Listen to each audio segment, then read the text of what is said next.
Back Look Cinema, the podcast. Well, you see, the Aborigines don't own the land.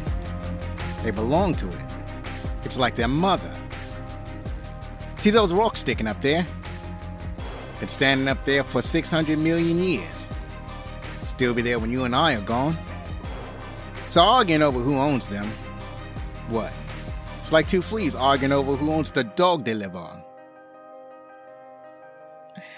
What's up, everybody? My name is Zo. It's spelled Z-O or Z-O for those of you outside of the U.S. Welcome back, friends. It's the 181st episode of Back Look Cinema, the podcast, where we take a look back at the movies of yesteryear, especially the movies of the latter half of the last millennium. If you like what you're about to hear, then tell your family, tell your friends, and tell that strange fellow over there in the crocodile vest about Back Look Cinema, the podcast. So the movie that we're talking about today was an absolute sensation in its time. It was, in its own way, its own meme. It sponsored endless parodies, lots of commercials, and a bunch of folks in America practicing their bad Australian accent like you just heard me do. And it was the second biggest hit of 1986 after Top Gun. And that movie is Crocodile Dundee. And we can't really talk about Crocodile Dundee without talking about the star, Paul Hogan. And he is important because he was, when the movie premiered, he was an absolute sensation. And from an American perspective, it would seem that he just kind of came out of nowhere and took America by storm. And really, he took the world by storm. But he didn't come out of nowhere. He had humble beginnings. He was born in Parramatta, a suburb of Greater and Western Sydney. And he moved to Granville in Western Sydney at a young age. And he worked as a rigger on the Sydney Harbour Bridge. Just a regular guy. And then one day he decided to try out on this Australian television show. It's kind of like a variety talent show. Probably something like I'm imagining it's something like Star Search that we had in America, either Star Search or I guess now they have America's Got Talent, some kind of talent show. It's a show called New Faces. He observed with his coworkers on the bridge crew that the main entertainment of the show is the judges making fun of the contestants. So he decided that he would go on the show and turn tables on them. And when he got on the show, he kind of finagled on the show, telling people that he was a knife juggling tap dancer. But when he got on stage, what he started doing was really heckling the judges. And then he did some rudimentary knife shuffle and threw his knives on the floor and was a sensation. And he came back on the show numerous times. And then he got a chance to be on another show called A Current Affair, which is, I think it's kind of like the same show that we had in America called A Current Affair. It was a news magazine, and Paul Hogan would go in there and he would have regular appearances where he's basically making humorous observations about the current stories that were happening. And then from there, got his own show. It was called The Paul Hogan Show, and he had a couple writing partners, and the show was a hit show in Australia. It had 60 episodes, and it ran from 1973 to 1984. And really, the only reason they stopped the show is because they decided that they could probably do better at making a movie than making a show, because making a TV show is rigorous, and they thought maybe they'd have an easier time making a movie instead. So really, he was a sensation in Australia, in his home country. And then when he made Crocodile Dundee, they were really just making a movie for Australia. But when that movie was released internationally, it was a huge international hit. And we loved it in America. It was like, it was a sensation, and you couldn't get away from it. And so that's why I decided to talk about this movie, because it was out there. It was in your face, and for years, it's like you kind of had to experience the phenomenon of Crocodile Dundee. I've probably seen it a bunch of times on cable TV. I never saw it in the movie theaters, but I definitely saw it on cable, and I probably watched it on VCR cassette probably a couple of times. And it's the basic premise of the movie is the fish out of water, and that's what we're going to talk about. So let's go to the opening credits. Sue Carleton is a successful writer of popular human interest articles for a major newspaper. Her search to find subjects for her articles takes her around the world. Her latest trek brings her to Australia, where she finds the most interesting human that she has ever met. A rugged, fun-loving, risk-taking wild man who has enough charm, charisma, and swagger to fill an entire pub. A man who prefers the rough, open skies of the Outback over the comforts of civilization.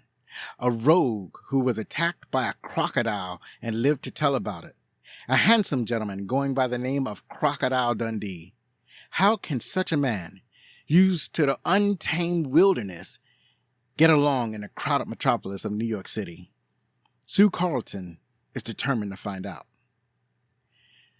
Crocodile Dundee was released September 26, 1986, produced by Rimfire Films, grossed over $174 million in the US and Canada, and over $328 million worldwide on a reported budget of, get this, $8 million. That's absolutely incredible. If you adjust it for inflation, that would mean that the movie would have grossed over $507 million in the U.S. had it been released today, and over $957 million worldwide. So this is essentially a $1 billion movie on an $8 million budget, or in today's dollars, that would be $23 million. So that's incredible. It's like we're making TV shows for $23 million an episode. So just to give you some perspective on this movie was basically a windfall, a lottery ticket. It was, as I mentioned before, a phenomenon. So, starring in this movie, we begin with Paul Hogan. He plays Michael J. Crocodile Dundee, and you may have seen him in some of his other movies, such as Almost an Angel, Lightning Jack, Flipper from 1996, Strange Bedfellows, Charlie and Boots, or most recently, the very excellent Mr. Dundee. Linda Kozlowski plays Sue Carleton, and she's been in Past the Ammo, Also an Angel, The Neighbor, and Village of the Damned. John Mellion plays Walter Riley. He's been in Walkabout, Wake and Freight, and The Camel Boy. I've not heard of any of these movies. I think a lot of these movies are movies that have been released in Australia almost exclusively, because many of these are obviously Australian actors. Like the next actor, David Gulpilil, he plays Neville Bell, and he's been in Rabbit Proof Fence, Australia, and Charlie's Country. Mark Blum plays Richard Mason, and he's in Desperately Seeking Susan, Shattered Glass, and Human Capital. Michael Lombard plays Sam Carleton. He's been in Pet Sematary, The Thomas Crown Affair, and The Devil's Advocate. And last but not least, Reginald VelJohnson plays Gus, and you've definitely seen him in Die Hard, and we covered that in episode 125. It's like a glimpse and you'll miss it scene in Ghostbusters and a movie called Funny Stories. Obviously, most people remember him from the show Family Matters, but you can now hear his voice in the show Invincible, where they actually named the high school after the actor because I guess the writer of the show is so enamored with Reginald Vell Johnson that he wrote Reginald Vell Johnson High School in the Invincible comic. And he had a bigger role than I suspected. I don't think I ever remember Vell Johnson being in this movie. So when I saw him on this rewatch, I was fairly shocked. And then I was also shocked by how often, how big of a role that he played in this movie. Pretty much as meaty a role as he had when he was in Die Hard. This movie was directed by Peter Faiman, and you may have seen his other movies such as Fern Gully, The Last Rainforest, and Dutch. And that's pretty much his whole theatrical output. He was selected because he was the main director of The Paul Hogan Show. This movie was written or is credited to Paul Hogan, Ken Shaddy, and John Cornell.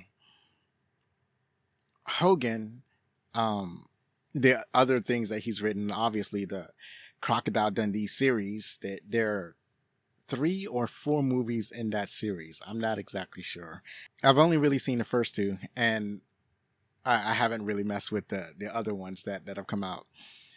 He also wrote a lot of his other movies like Almost an Angel, Lightning Jack, and he was one of the main writers of The Paul Hogan Show. I think that's kind of obvious. So the story behind how this movie was kind of, well, this is like these 3 decided to make the movie. So Hogan teamed up with Cornell, who became his manager and business partner, and Shaddy was his writing partner to create and produce the very popular Paul Hogan Show. And they decided to escape the rigors of weekly TV show to collaborate and produce Crocodile Dundee and the various sequels, etc., etc. And there were other writers. They just weren't credited in the opening credits. Anyways, so Shadi, along with Crocodile Dundee and the Paul Hogan Show, there was also another show called Paul Hogan's England. And then Cornell,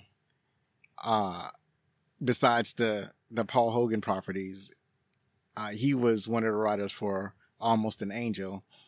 And he specifically helped on Crocodile Dundee, Crocodile Dundee 2, and pretty much some of the other projects that Paul Hogan was written on. So he was real tight with these 2 guys.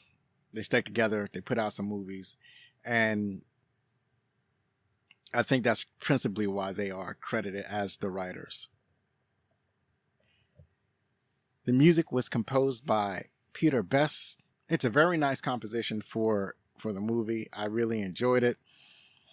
And you may enjoy some of his other works.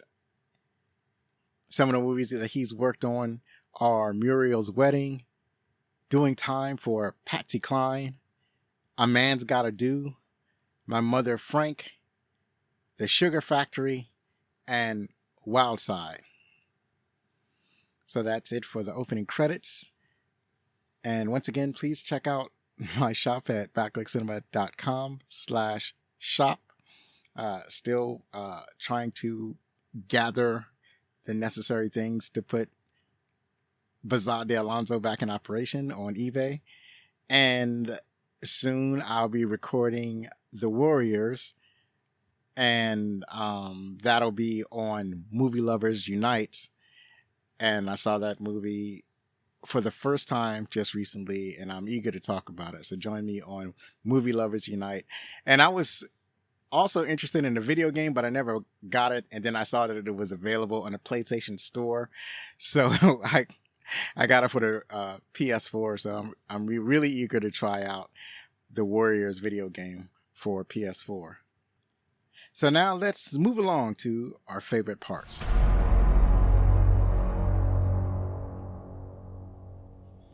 So, as far as the themes of the movie, as I mentioned earlier, it's more of a fish out of water scenario. So that's like the main thrust of it. And this is kind of like a satire on the Macho Man, and with Paul Hogan as Crocodile Dundee providing most of the satire. And then it's got a layer of love story, like I guess finding your true love, or I don't know. It's kind of muddled because the love story aspect is not particularly strong. It's kind of it's very thin. It's like the way the movie is constructed is that because the whole thrust of the movie is fish out of water. The first part of the movie, you have a city woman thrust into the wilderness, a very unfamiliar wilderness, because it's a wilderness in a different country, and it's a country where like many of the animals happen to be very poisonous. So like people are always talking about how dangerous and poisonous Australia wildlife is. So, and she's in a wilderness that she's not familiar with. So there are lots of jokes and a lot of humor that surrounds that. And then the second half of the movie is where you take the man who's used to being out in the wilderness, really a countryman, and you put him in one of the most densely populated cities in the world, a city with millions of people, overly crowded streets, the people are walking everywhere, and you basically make jokes about how he interacts with the city. There are a bunch of things that he's never seen before. He's thrust into new situations, and then that's where the movie derives its humor. So the movie is really a series of gags with a thinly veiled love story on top of it. And there's also some thoughts about prejudging somebody or making fun of people because they're from the city, or making fun of people because they're from the country, or not taking people seriously, or belittling their intelligence, not believing that they have intelligence because they're not born in the city, or they didn't grow up in overly developed part of their country or whatever. And this is basically a specific character's attitude toward Crocodile Dundee. Not everybody is like that, but it's just a specific scenario. So basically, it's Crocodile Dundee is thrown into different scenarios, and we laugh at how those scenarios play out, and then they kind of clumsily tacked on this love story because the movie has to be about something. It's a love story that was written by men. So, you get what you get. But looking back at this movie, you figure that it could have definitely used some punching up. Like you feel like they should have gotten Carrie Fisher to punch up this movie a little bit to fill out some of the situations so it would have more of a story to bridge together all of the gags. But I don't think that's what happened. And in spite of that, it was like I think that audiences, even in 1980s, would be savvy enough to see this. But I think it's something that a lot of us had seen for the first time. These gags were new to us. So, and like Paul Hogan himself is very charismatic and funny. So I think that combination was enough to pull us through the movie. But now looking back on the movie, I figured that it could have had a stronger story to bind the gags together. That's what I'll say about that. But I did have some favorite parts.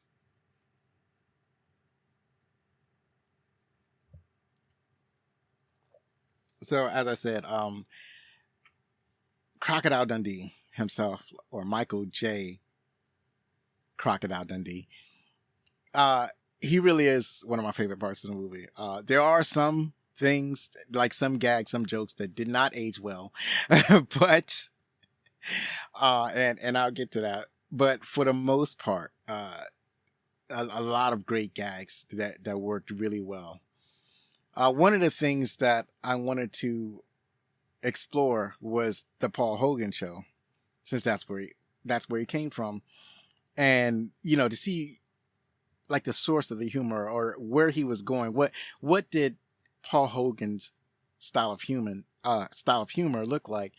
I went to YouTube to explore this aspect of Paul Hogan, and it was still funny. Like, sometimes you look back at some old TV shows and the humor doesn't translate, especially if it's from another country, the humor doesn't translate, or if it's from so long ago, you look back at it and you're thinking that, it's not that funny because you've seen jokes like that before, or it's they improved upon the premise of a particular gag or a joke or whatever.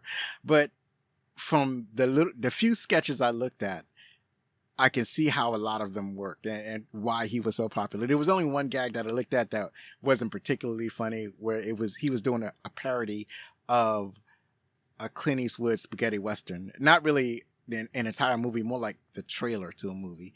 And those gags, that particular gag was not all that funny, but a lot of the other gags that I saw were really funny. They did a lot of what you would expect, that's similar to something like Saturday Night Live or In Living Color or Mad TV. It looks a lot like that.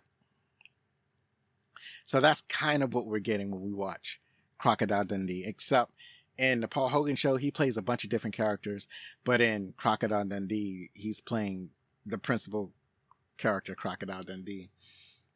So he's really good in the movie. One of my favorite parts is him in it.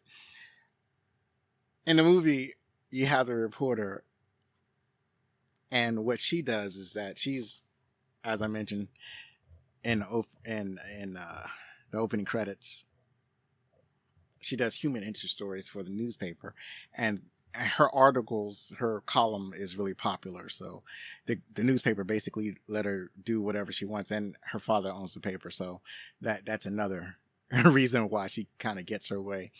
And so they send her all over the world. So she finds out about the story of this guy who he's like a survivalist, or he's somebody who lives in the country, or he lives in a rural area, and he got attacked by a crocodile. And the story she got was that the crocodile bit off his leg, and he crawled back to civilization, and he was able to survive. He fought off the crocodile and crawled back to civilization.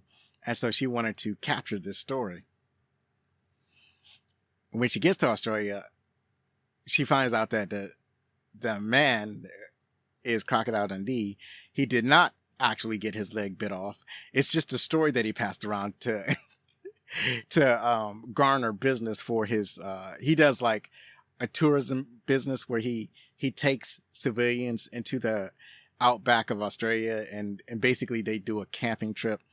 So he told the story about his leg being bit off in order to drum up interest in his, I guess, camping business. So the reporter, Sue Carlton, she gets taken into the outback so that she can see where Dundee was attacked.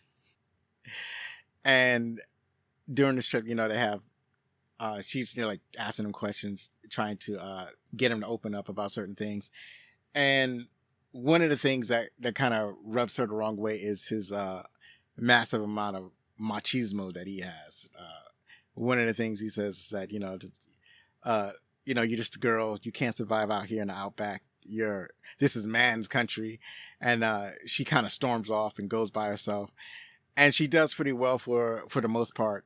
And then she's by the spring. And then while she's at it's not a spring, it's like a small pond. And then while she's at the small pond, filling up her, I think it's a canteen. She's filling up her canteen. And then she gets attacked by a massive crocodile. So I think there's something around her neck, and the crocodile leaps out of the water and grabs the thing that's around her neck No, actually, I think the crocodile bites down on the canteen, and the canteen is on the lanyard that's around her neck. During the crocodile attack, she's screaming, she's trying to get away, but she's sort of attached to the canteen that the crocodile has in his mouth. Crocodile starting to pull her underwater, and then Dundee jumps out of nowhere and attacks the crocodile, kill the crocodile, and saves her life. What's interesting about the story, it kind of reminds me about what they say about Florida and some parts of Georgia, but especially Florida, is that if there is a body of water, you can assume that there is an alligator in that body of water. Yeah, I guess I can say that's one of my favorite parts, because the funny thing is that she is insulted by the suggestion that she can't survive in the outback, because she's just a girl. Now, I think that Dundee was overly harsh in stating it that way, but because he specifically said, you're a city girl, you couldn't survive 2 days in the outback. And he was right, because she's a city girl. Being in the wilderness is not what she does. This is not her thing. So you really can't expect her to be able to survive on her own out in the wilderness. And she shouldn't have expected it either. It's just that she did not appreciate the way he had framed his comments about her being a woman and his doubts about her being able to survive.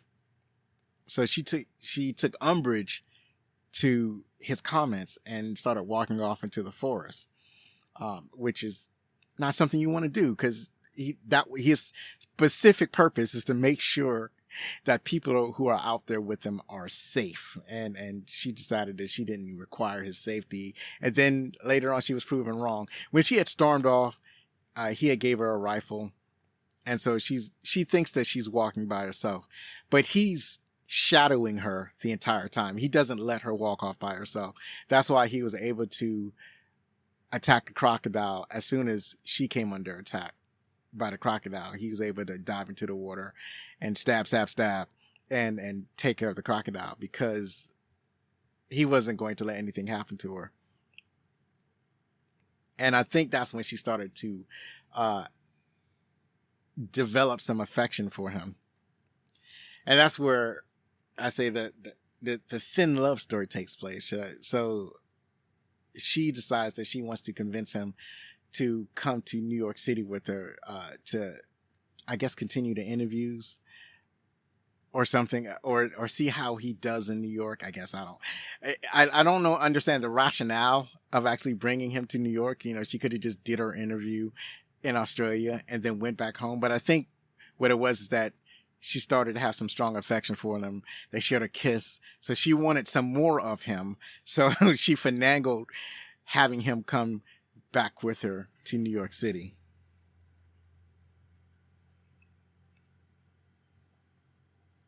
Now, as I said, it's got a lot of skits, a lot of jokes, and that's basically one of my favorite parts of the film, the jokes that are peppered throughout. So I'm going to share some of my favorite jokes or my favorite gags from the movie. So while they're still in Australia, the whole introduction to Crocodile Dundee, where he's like this wild and charismatic man, like she's waiting in the pub for him, and then he comes in the pub, he's like loud and boisterous and laughing and whatnot, working his way around the room. Everybody is glad to see him. It's like Cheers for him, where everybody knows everybody else's name, and this is where everybody hangs out. And because this is the country, this is pretty much the only place to hang out.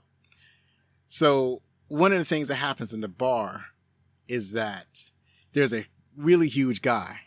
I forgot his name, but this huge guy, and he likes to make bets with people. And the bet is, he bets you that while he's holding a mug of beer, that you won't be able to make him drop his mug of beer. And so people try to push him, they try to pull him, but he's so big that there's nothing that they can do to nudge him enough for him to drop his beer. So he always wins these bets. So Crocodile, Dundee, he goes up to him and he says, I'm feeling lucky. I think I can knock that beer off.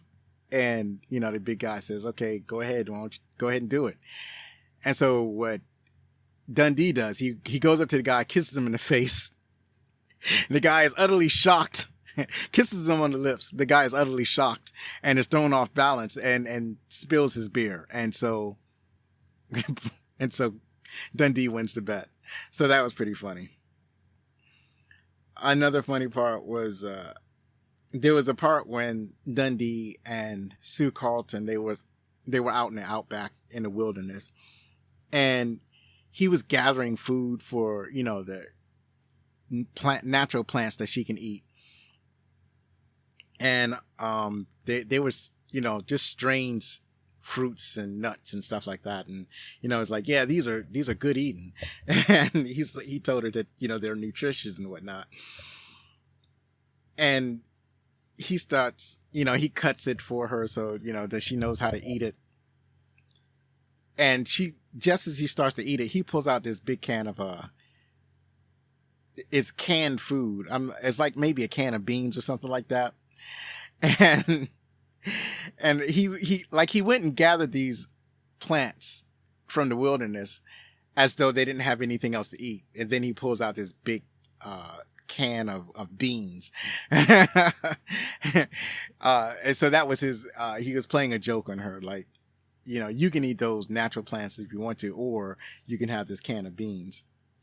The whole gag, as I mentioned, was a fish out of water scenario. So basically you have Crocodile Dundee, a man from the bush, a bushman, if you will.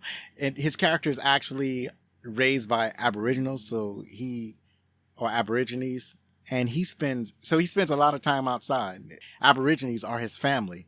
There was actually a time when the males were having a ritual dance, like his male adopted relatives, they were having a ritual dance. And so he went to be with the other males to participate in the ritual dance. That would inform why he's so in tune with the outback and being outdoors and being in the country and being in the wilderness. He's more in tune with being in the outback than he is in civilization. So when he's introduced to civilization, he sees a lot of things for the first time. Like he's on an airplane for the first time. He's not used to escalators. He's not used to elevators. So his reaction is really funny. And then like there's another funny part where, and it's funny, right? Because he doesn't know what it is. And when I saw it, I didn't know what it was. So I didn't figure out what it was until I was an adult. But, so they go into this fancy hotel.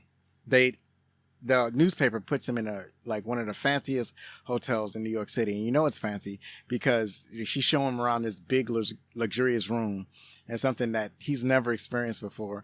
And then they go into the bathroom and there's a toilet and then there's a bidet. And I didn't know what a bidet was when I first saw this movie. Even when they explained it in the movie, I still had no idea. So had I walked into a hotel room the same way Crocodile Dundee did, and I saw a bidet, I wouldn't know what it was. It would just look like a weird toilet. Cause it wasn't like in modern times you have a seat that's attached to the toilet. And that's what most people use as a bidet, is a seat that squirts water into your backside. But back in the old days, it was a separate installation. It was a separate thing that you kind of hovered over and that squirted water up your backside. So she tries to explain, like when they go into the bathroom and he sees the toilet and he sees a bidet and he asks what this was. And Sue is she's kind of embarrassed to try to explain it to him. And she told him that he'd figure it out. And so she, when she shows him the rest of the hotel, she had to go. And then just as she's about to leave, just as she's about to get into the limousine, Crocodile, he screams down at her and she looks up and he says, it's for your backside, right? And she gives him a thumbs up or something like that. So she was right. He did figure it out. But I don't think I would have ever figured it out. Sue Carlton, she has a fiance, Richard Mason, and she has a boyfriend, not quite her fiance, I don't think, at least not yet.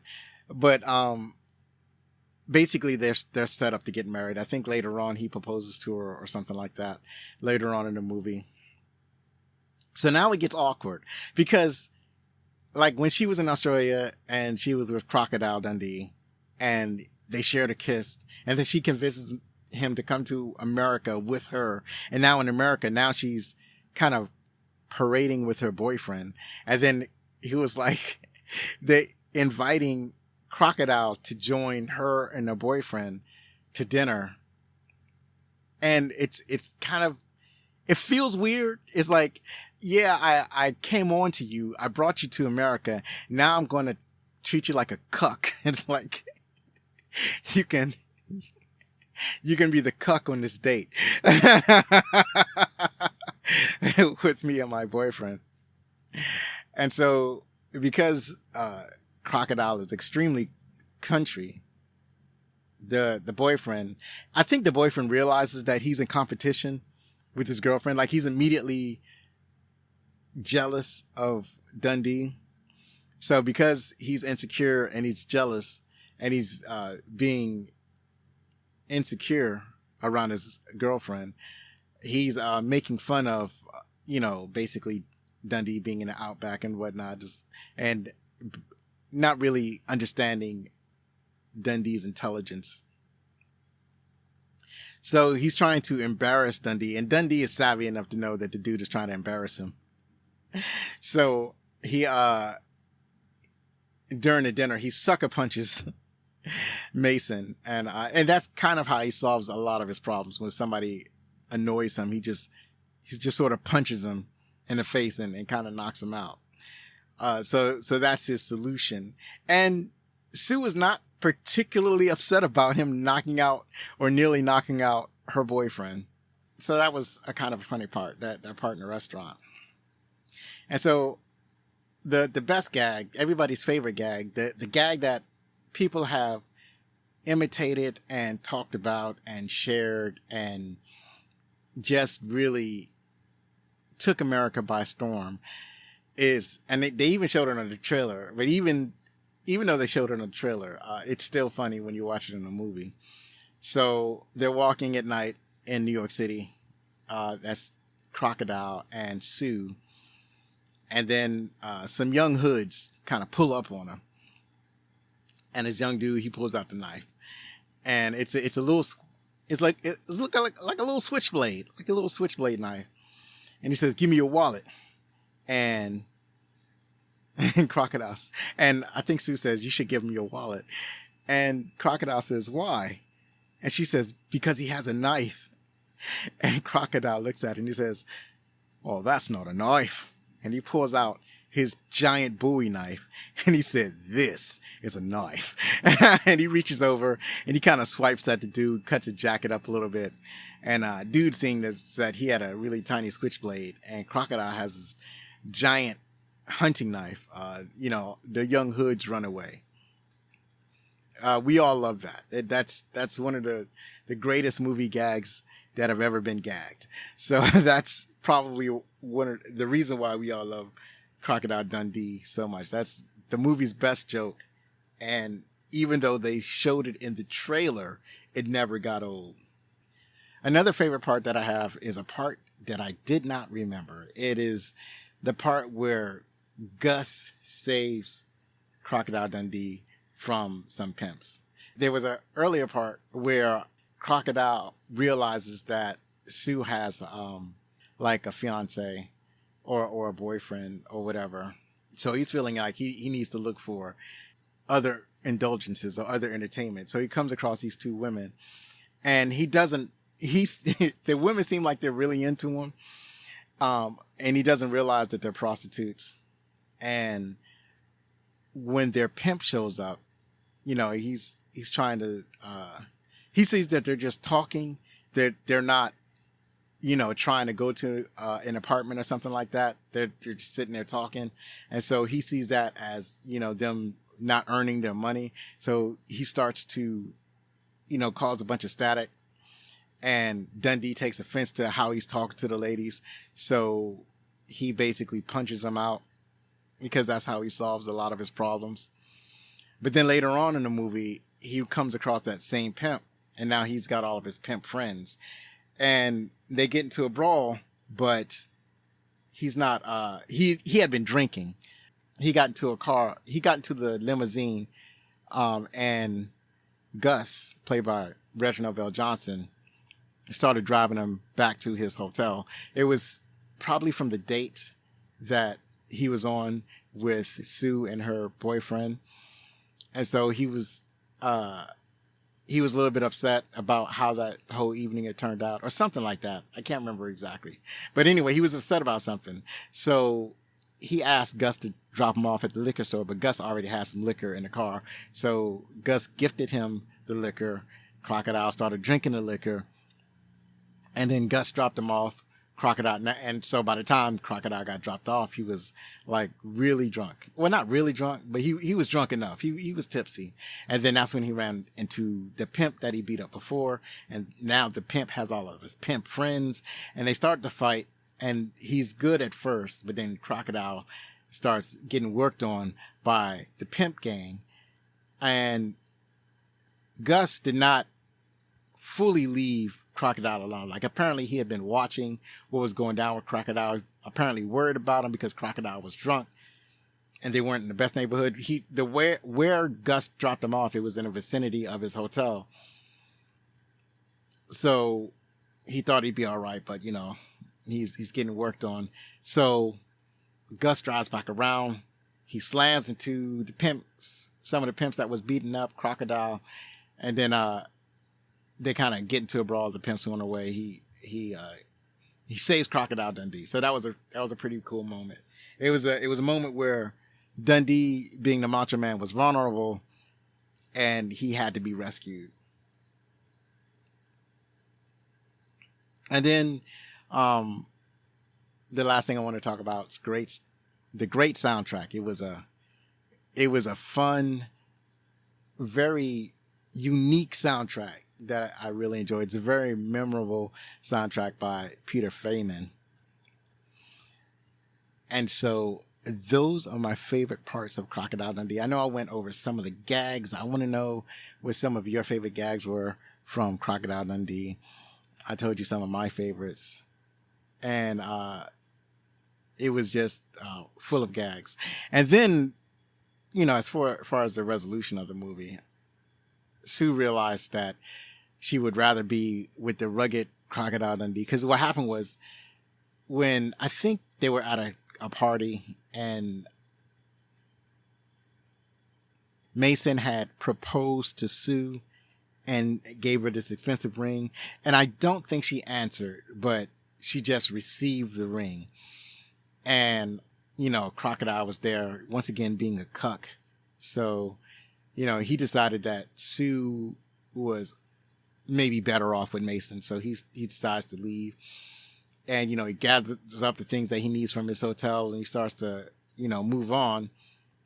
And Sue goes to his hotel, but he had already left. And she asked, what happened to him. And they said, well, he said he's going on a subway. He's going on a walkabout. So the way Mike, or I should say Mick, the way that Mick Dundee had described it earlier was that a walkabout is, and Aboriginally in particular, they'll go on a walking journey. They'll go on a walk to explore the Australian Outback. You just a walk, I guess, to meditate in the wilderness or something like that. And Dundee had went on one of these walkabouts before. He said that the last time he went on a walkabout, he did a walkabout for about 2.5 years, just wandering in the wilderness. So he's in New York City, and when Sue had, I guess, seemingly was going to marry Mason, he decided he's going to go on a walkabout in America, and he was headed for the subway.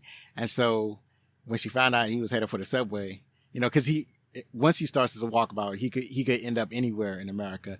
So she chases him down, and she catches up with him on the subway platform. And so they had a really fun moment where she's passing messages to the other passengers, to Crocodile, in order to get his attention. And then she finally confesses that she's in love with him, and they get together, and that's pretty much the end of the movie. But that's the resolution. It's like they kind of quickly wrapped up the love story element. It definitely could have been done better. I think at the last minute or maybe it was their plan the whole time, that they needed an actual narrative in which to set the jokes. So the story was pretty weak. We'll just say that. But the gags were awesome. So I think because the gags were strong enough that the story didn't matter that much, that could be it. So those are some of my favorite parts. And now we're going to talk about the top 10 trivia.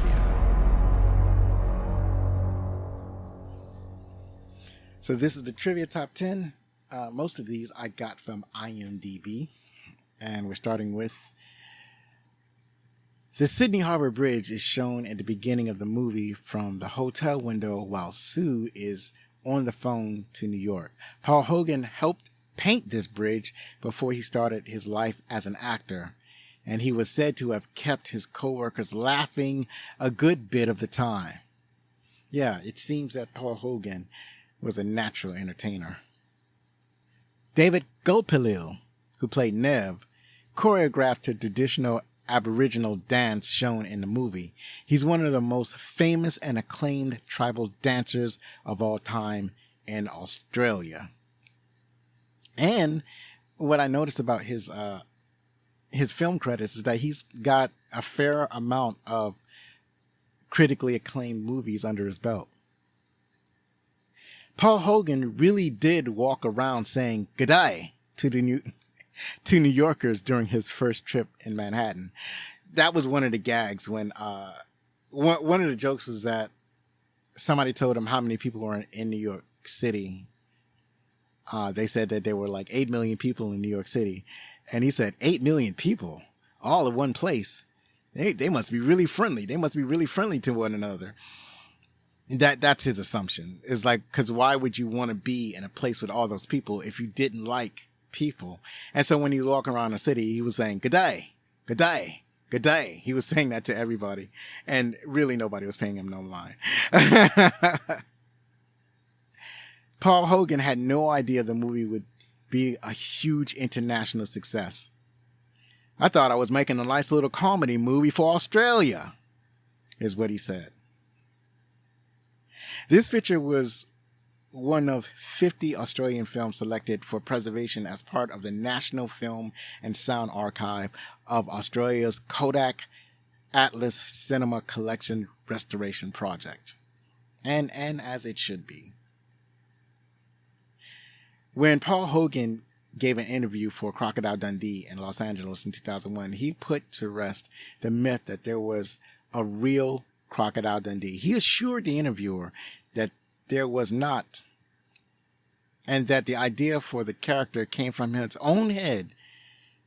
Hogan admitted that on a trip to New York, he felt like a complete fish out of water, and the idea began to form in his head. However, despite Paul Hogan's insistence that Crocodile Dundee was his own creation, it was later revealed that the real-life inspiration of the character was a bushman, cattle grazer, and buffalo hunter named Rod Ansell.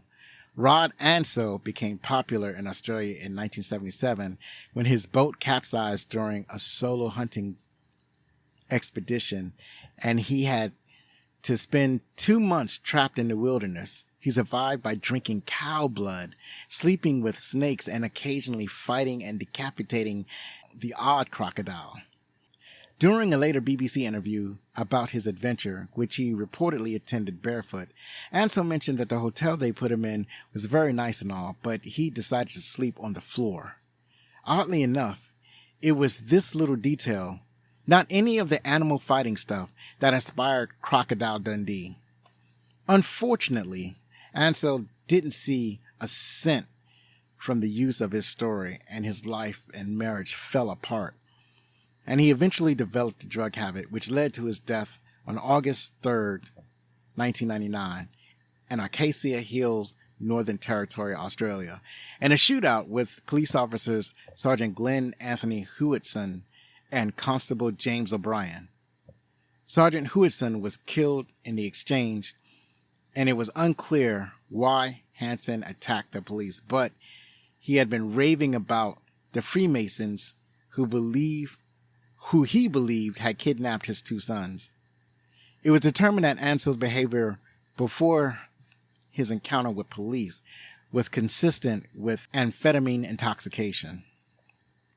So that was the sad end to the inspiration for Paul Hogan's Crocodile Dundee character. The quote marks for the word crocodile in the title were added for the American releases to ensure that people didn't think that Dundee was a crocodile, which is, I don't know if anybody would think that, especially not after seeing the trailer.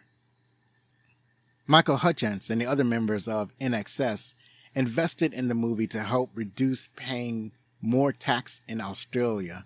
However, the film's success meant they made millions. They also provided a song, A Different World, for the soundtrack. Now, we used to do that in America. We used to have a huge tax burden for people who were wealthy. And in order to reduce their tax burden, wealthy people would invest in public works that were good for the public. That's how we get the Carnegie Foundation, who is a major sponsor of PBS. That's how we get the Smithsonian Institute that was donated by a wealthy man named Smithson. That's what they used to do back then. They don't do that anymore. And they should bring that back to America. They should bring back a heavy tax burden to wealthy people in America, and then have them do public works for the good of the general public in order to reduce their tax burden. That would be cool. Lastly, Hogan and Cornell started the script in 1983. Initially, Crocodile Dundee was called Buffalo Jones, but Hogan soon changed it to Michael J. Crocodile Dundee. And the interesting thing about this is that Rod Ansel was a buffalo hunter, and he was famous for being a buffalo hunter. And when they came up with the character, they called the character Buffalo Jones. But I think they realized that if they called the character Buffalo Jones, they would know that Ansel was the inspiration, so they changed it to Crocodile Dundee. They thought they were slick. And that's the end of the trivia, but while I'm in this section, I do want to point out that in the movie, I mentioned that there were some gags that did not age well. So there is one particular gag. Well, it's actually just one gag. So it's the one gag that they kind of repeated, where there's a woman that is trying to hit on Crocodile Dundee, or actually maybe it was Dundee that was hitting on the woman, and it turns out that the woman was a cross-dresser. It's not clear if it was a gay man that was cross-dressing, a straight man that was cross-dressing, or a transgender man that had not yet transitioned, or at least not physically transitioned, that had not had operations or whatever. But the whole gag strikes as being homophobic. And one of the reasons it is that way is because it seems to me that it's the greatest fear of a cisgendered male is that an attractive woman will come onto them, and then they'll get the woman home and it turns out to be a man. And, hijinks will ensue, terrible hijinks that will sometimes have horrible consequences. But this is not typical. I don't think that it's typical that a transgender person will come on to a straight person and not reveal that they are, in fact, transgender. But this is a fear that a lot of men have. So this is a gag that they had put into the film that kind of reinforced this fear or this phobia. And in the gag, right, so Dundee is hitting on this woman. And then this cab driver that he offended, he was saying, no, don't mess with that woman. It's not a woman, it's a man. And then Dundee reaches over and grabs the woman by the crotch. And it's like, it's a man. It's a man dressed up as a Sheila, and everybody's laughing, and the man runs away. And like I said, it's not exactly clear if he's actually a gay man or the type of cross-dressing he was doing, or if it was transgender. I'm not exactly certain. And I think in a newer movie, there would be a little bit more nuance in this, but in this movie, they decided to just let's make a gag against the LGBTQ community. And then later on in the film, it's like a part 2 of the gag where he meets a woman, and the woman is an older woman, and I guess he perceives her as having very masculine features.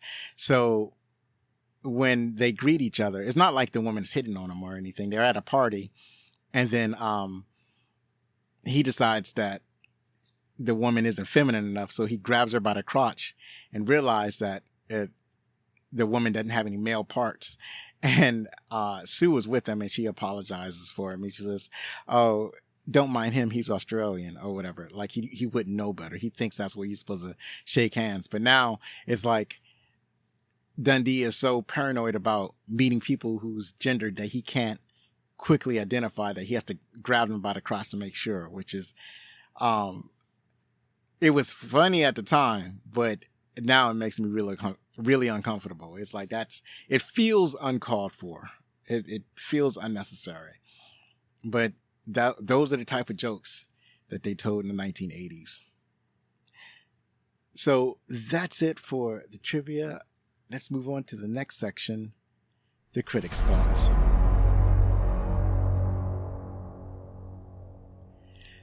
The critics gave it 89%. The audience has it at 59% on Rotten Tomatoes. IMDb Reviews has it at 6.6 out of 10. Mike Massey from Gone with the Twins wrote, a proficient blend of comedy, romance, and thrills that stays consistent from beginning to end. Yeah, I think that is accurate. Well, maybe not a proficient blend. Not as proficient as I would have liked. Like I said, the romance was like pretty thin. Rita Kempley from the Washington Post wrote, there's no drama in Crocodile Dundee because there's no real conflict between these characters. And I can't say that I completely agree with her. But then again, as I stated before, the story is very thin. Frederick and Marianne Bressat from Spirituality and Practice wrote, this idiosyncratic movie succeeds as a delightful comedy, a sexy romance, and a clever cross-cultural study. And that's accurate. I'll give it that. And at last, Roger Ebert from the Chicago Sun-Times wrote, the movie feels curiously machine-made, as if they had all the right ingredients and simply forgot to add the animal magnetism. And that's a weird kind of thing to say. It's like the first part of this quote I really like. It feels curiously machine made. I kind of like that part. But then he says they forgot to add the animal magnetism, which is what are you talking about? That's all Crocodile Dundee has, is animal magnetism. This is like a super machismo macho man. And that's essentially the animal magnetism that he represents. So the second part of this quote, I don't get why he would say that, but there you have it from Roger Ebert. Finally, Crocodile Dundee is, as of this recording, available on Paramount Plus. I want to continue in this vein of action comedy, and after searching through all of the streaming services that I have available to me, I finally found a movie that I really love from back in the day that's very similar in tone to Crocodile Dundee. So join me next episode for the unsung action comedy classic, Remo Williams, The Adventure Begins. You can follow us on Blue Sky, Threads, TikTok, Instagram, and sometimes Twitter. Please contact us with any questions, comments, or suggestions at fanmail@backlookcinema.com. Please rate and review on your favorite podcast app. And if you're listening on YouTube, please like or subscribe or leave a comment below. I'd love to hear from you. One last time, if you like the show, then please help us grow by spreading the word about Backlook Cinema, the podcast. Believe me, it matters. I've been Zoe Richardson. Be safe. Share a movie from yesterday with your family. Hug your loved ones. And if you're going to be anything, be outstanding.